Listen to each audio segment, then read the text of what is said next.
बेटा जेल में है और माँ उस वक्त छोड़ के बीजेपी में चले जाए, दूसरी पार्टी में चले जाए, तो बहुत शर्म की बात है। वो वापसी करेंगी, वो जल्द से जल्द आएगी। उनका एहसास यही विधानसभा के जो चुनाव से पहले उनका एहसास हो जाएगा और हो गया है। गुरुजी के आशीर्वाद के बिना इस पार्टी को छोड़ा है, उसका अस्तित्व मैं आपको नाम नहीं बताऊंगा। बहुत से ऐसे लोग हैं जिसका अस्तित्व खत्म हो गया है, राजनीति से खत्म हो गया है। इसको निगल ले, उसका करियर समाप्त। पूरा देश लोकतंत्र के सबसे बड़ा महापर्व की तैयारी में जुट गया है और पहले चरण के लिए जो है कैंडिडेट नॉमिनेशन भी जो है कर चुके हैं। लेकिन इस बीच में पूरे देश में आप देख रहे होंगे कि दल बदल का सिलसिला लगातार जो है वह जारी है और उसी तरह झारखंड में भी नेताओं का एक दल से दूसरे दल में आना और जाना जो है वह सिलसिला जारी है। मंगलवार का दिन जहां भारतीय जनता पार्टी का नाम रहा, वहीं पर बुधवार का दिन जो है वह इंडिया गठबंधन के नाम रहा। शिबू सोरेन परिवार की बड़ी बहू सीता सोरेन मंगलवार को दिल्ली में भारतीय जनता पार्टी का दामन थाम ली और उसके बाद कई आरोप भी उन्होंने अपने पार्टी अपने परिवार पर लगाया। वहीं दूसरी तरफ भारतीय जनता पार्टी के कद्दावर नेता मांडू विधायक जेपी पटेल ने इंडिया गठबंधन का दामन थामा है। आज इन तमाम मुद्दों पर हमारे साथ बातचीत करने के लिए झारखंड मुक्ति मोर्चा रांची जिला के अल्पसंख्यक मोर्चा के अध्यक्ष है फरीद खान। अभी हम इनसे बातचीत करेंगे, समझेंगे, जानेंगे कि यह जो दल बदल का लगातार सिलसिला जारी है, चुनाव से बस कुछ ही घंटों पहले तक यह सिलसिला लगातार जारी है, इसको एक किस तरीके से देखते हैं। और सीता सोरेन झारखंड मुक्ति मोर्चा परिवार की बहू ही नहीं, इस झारखंड प्रदेश की कद्दावर नेता भी थी और वैसे वक्त में उन्होंने अपने पार्टी का दामन छोड़ा है जब उनका देवर बेटा सम्मान हेमंत सोरेन जेल के भीतर है। इन तमाम चीजों को किस तरीके से देखते हैं दादा? सीता सोरेन वैसे वक्त में अपने परिवार का पार्टी का दामन छोड़ा है जब उनका देवर बेटा सम्मान हेमंत सोरेन जेल के भीतर है। किस तरीके से देख रहे हैं आप लोग? जी निरंजन जी, मैं आपको बता दूं, दुख की बात तो है ही। इस दुख घड़ी में जब हमारे मुखिया हेमंत भैया जेल में है, सोरेन परिवार परेशान के हालत में है, इस वक्त जिसे हम लोग ने सीता सोरेन को भाभी माना है और मानते ही मानेंगे ही, क्योंकि हमारे स्वर्गीय दुर्गा सोरेन की धर्मपत्नी है, उनको तो हम लोग मानेंगे।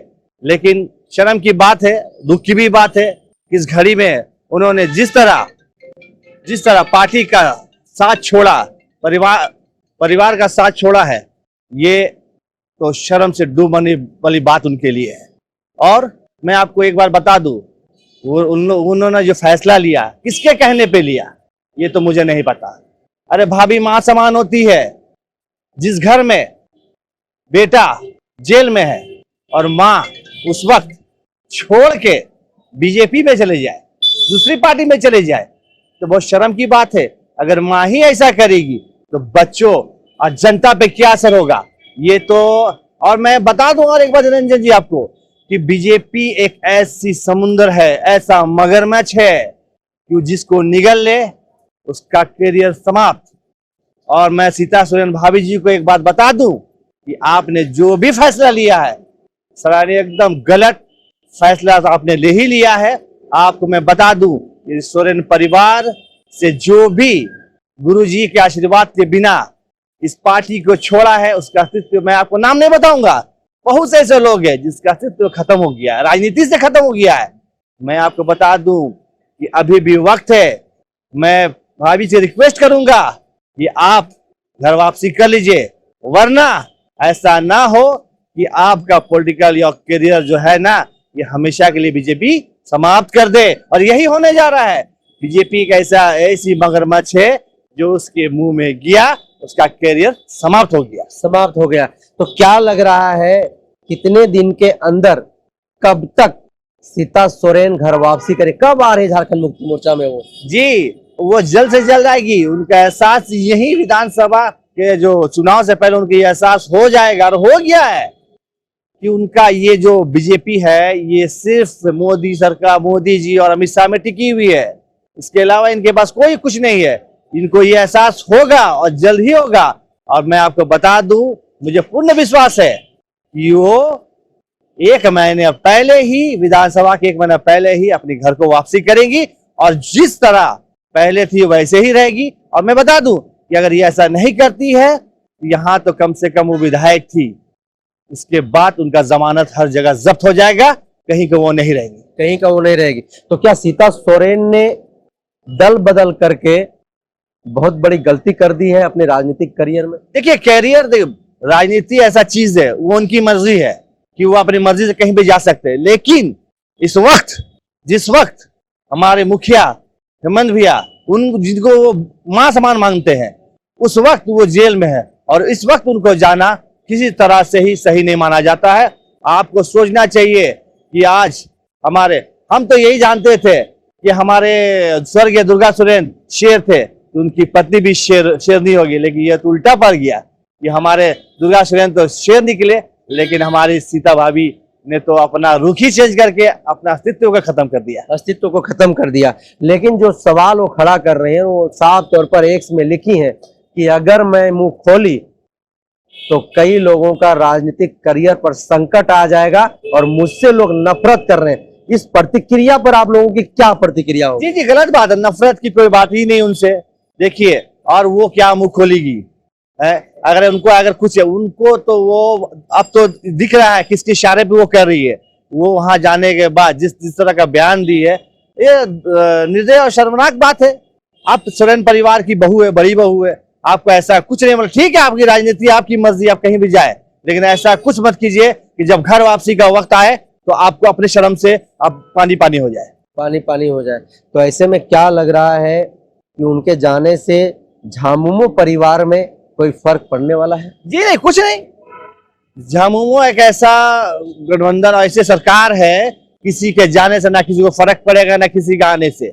ये जो सरकार है ये अपने बलबूते पे है। मैं आपको पहले भी बोल चुका हूं, जैसे मोदी जी ने बार बार कहा है इस बार 400 पार। मैं फिर बता दूं, इस बार फिर झारखंड में हेमंत की सरकार, और इसे कोई नहीं रोक सकता। तो क्या लग रहा है कि कल सीता सोरेन के अंदर एक डर समा गया था कि मुझे फिर से जेल भेज दिया जाएगा, मेरे फिर से वो गुनाहों के पन्ने खुलने लगे? क्या ये डर समा गया था इसीलिए वो भाजपा में चले गए, उनको डरा करके धमका करके भाजपा में लाया गया? एकदम सही बात है। बीजेपी का यही काम है, केंद्र का यही काम है कि आप मेरे पास मत आइए, मैं ईडी भेजूंगा, जेल भेज दूंगा आपको। यही डर तो सता रहा है। जिसको जो थोड़ा कमजोर हुआ, आज देख लीजिए कि सीता सोरेन भाभी को चली गई। हमारे हेमंत भैया को डरा है, वो शेर थे, वो झुकना पसंद नहीं किए और उन्होंने कह दिया ना मैं झुकूंगा ना कि झारखंड झुकेगा। यही है। अगर वो नहीं डरती, बीजेपी का काम है कुछ दिन परेशान करना। वक्त जब इंसान का खराब आता तो आदमी को परेशानी रहती है, तो ऐसा थोड़ी है कि आज अंधेरा तो कल उजाला नहीं होगा। आप लोग बोल रहे हैं फरीद जी कि सीता सोरेन बड़ी भाभी माँ के सम्मान थी, फिर एक माँ अपने बेटा को, अपना देवर को इस तरह से अनाथ छोड़ करके क्यों चली गई? और जो आरोप लगा रही, आखिर क्यों फिर आरोप लगा रही? अगर वो माँ थी तो फिर जाना तो नहीं चाहिए था। देखिए, ये तो उनका पर्सनल, हम व्यक्तिगत इच्छा भी था जाने का, और वाकई में हम लोग तो उनको माँ के समान ही देखते थे, क्योंकि बड़ी भाभी माँ के समान होती है। और हमेशा हेमंत भैया के भी उनको हमेशा ये माँ का दर्जा ही दिया गया है।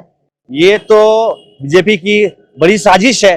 उन्होंने जिस तरह से हेमंत भैया को जेल भेजा, सोचा कि सोरेन परिवार के इसको तोड़ के सोरेन परिवार टूट जाएगा और जेएमएम रांची से, झारखंड से जेएमएम का अस्तित्व खत्म करे।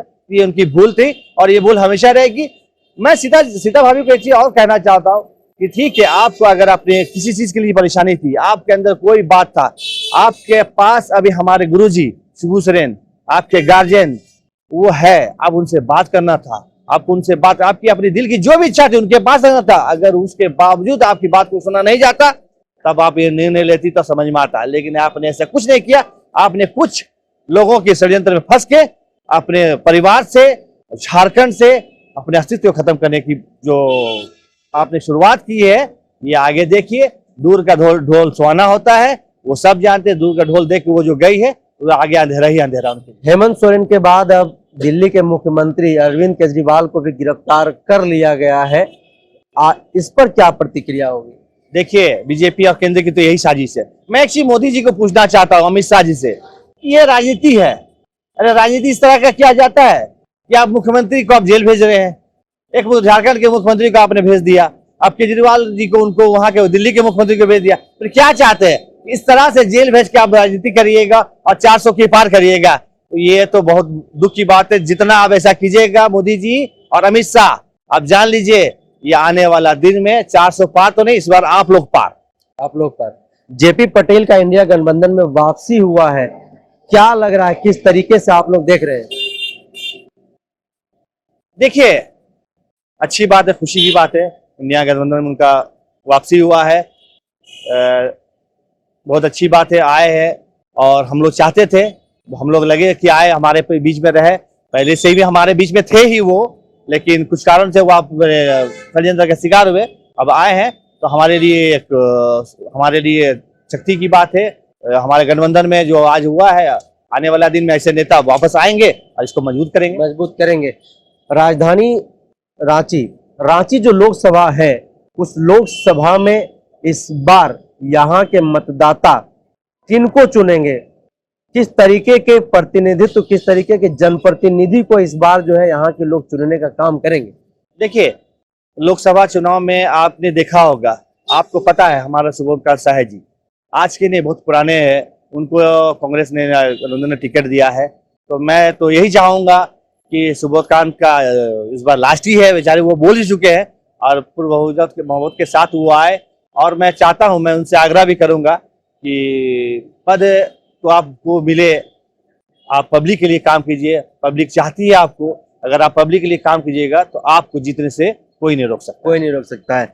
तो सीता सोरेन का भाजपा में जाने से लेकर के अरविंद केजरीवाल का जेल जाना और जेपी पटेल का इंडिया गठबंधन में आना, ऐसे तमाम सवालों पर फरीद खान ने मुखरता के साथ जो है अपनी बातों को रखा है। उन्होंने स्पष्ट तौर पर कहा है कि सीता सोरेन ने अपने राजनीतिक करियर की सबसे बड़ी भूल की है और वैसे वक्त में वो गलती कर बैठी है जब उनका बेटा देवर जो है जेल के भीतर है, और इसका खमियाजा अपनी राजनीतिक करियर को जो है वो समाप्त करके उनको जो है भुगतना पड़ेगा।